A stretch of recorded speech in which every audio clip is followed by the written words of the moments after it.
So you see, my people, now the journey has just begun. The long wait, the long, anxious wait. We have just pressed submit. We have submitted the DS 260.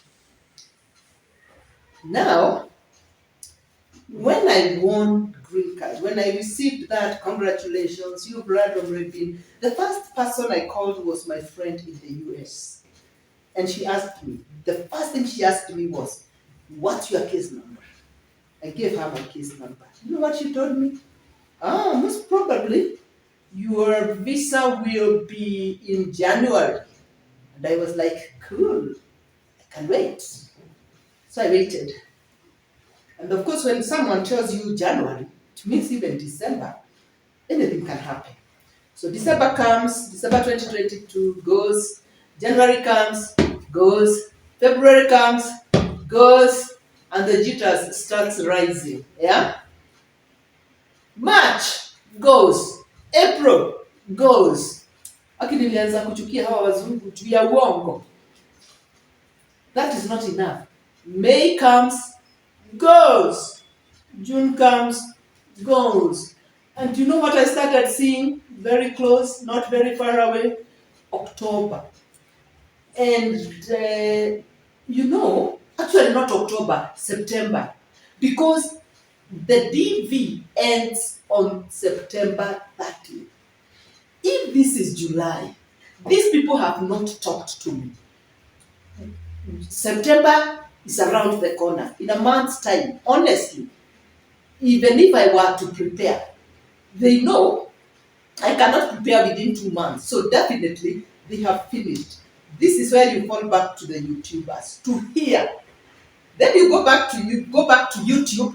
Even then, they have started saying, well, in case you have not, chances are, and let me tell you, everybody knew my case number was good. So I didn't, and at some point, I actually asked my son to email them. And they have this circular email but at one point they told me, your case has left the KCC, the Kentucky, and has been sent to your embassy. I still did not comprehend so much what that says because most people fail at the embassy. So I was like, gosh, it's now at the Nairobi embassy. Anything can happen, and anything have happened. And then I stayed out of anxiety. My daughter, this thing makes the whole family anxious, wrote another message.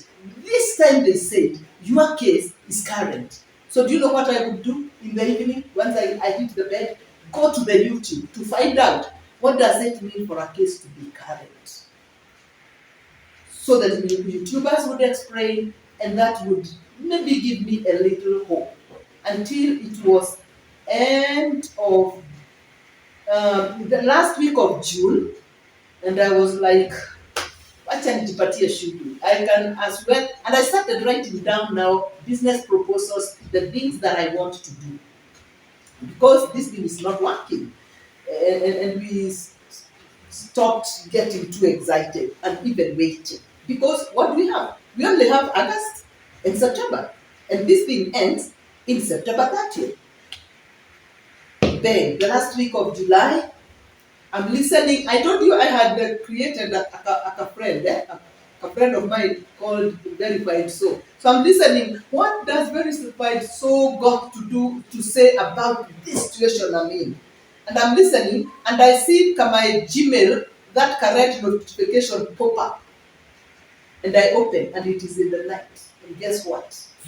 Then second notification comes through towards in the last week of July. I had lost every hope. And so I stayed. I did not even tell my children. I remember it was on 22nd July. And then the following day, my daughter came visiting me. And she realized, hey, mom, the way she's looking at me. Because I knew she's also very low. And she's really feeling very bad. And she read my face and she told me, have they sent? I just shook my face. And I was like, yes, they have sent the second notification. Super excited. So of course now the second notification, it now comes with a lot of things. Guys, let me tell you something. These people, wanatakanga ufail. They don't tell you about two very important things on that notification. But on that notification, they'll tell you about every document that you need to prepare. They even give you the date of your appointment, of your interview appointment. But two things they don't tell you. Much as they tell you that you will need to bring your O-level certificate, they don't tell you that you need to go to Kenya National and have it mailed to the embassy through DHL as a sealed envelope. So me, I went to Kenya National at South B in Nairobi. And the first time they were just rude. My first time I had not received my second notification. I was just going to make sure in case I will ever receive the second notification, at least I know what to do. But the second time, I'm telling you, God went ahead of me. I found this another very young man, and I told him, I need to send, even my college certificates were Kenya National certificates, because we are the people who did the government secretariat. And so we did the Kenya National exams. And what the embassy wants is anything Kenya National. So I have my KCE and my college certificate.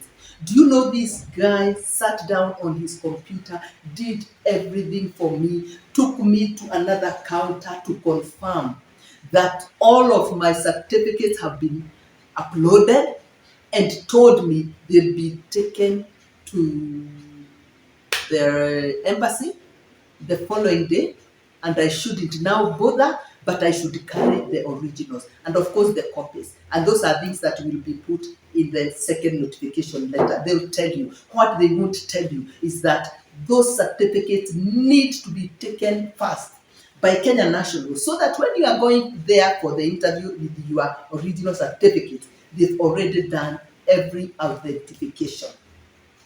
That is one thing that they don't tell you. What they don't tell you, again, is that you need to get an affidavit of support. Do you know what they will do?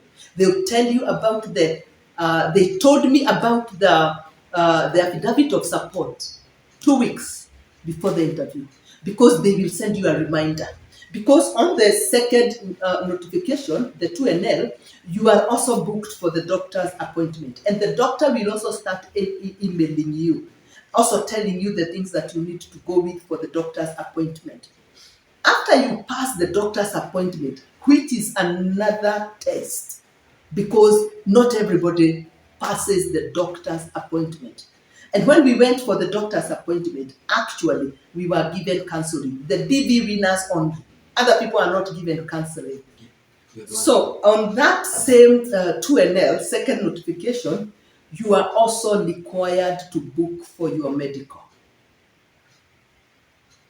Thank God for my son-in-law. He's very good at these things. He booked for me the medical. And of course now the medical facility will start communicating with you. But what I was saying is the affidavit of support is not part of the documents that you are asked for in your 2NL. But kindly make sure you have a host who is willing to give you the affidavit of support, which is a big document, an extensive document, and a thorough document that scrutinizes your host from A to Z. So keep ties with people in America. Very important. It's not easy to get affidavit of support, and they will not tell you, but you cannot go to the interview without the affidavit of support, at least not with the American embassy. Okay, guys, subscribe, hit the notification button, like, share, walk with me. I'm still in Kenya, just got my visa last week, so I'm preparing to come with me to the US. We do life together. Cheers. So stick with me for the next video. I will take you through what happens during the medical. What happens is an experience you don't want to miss. By the way, I'm 55. I have won green card at 55. I am starting life afresh. What a wonderful retirement package. Let's do this.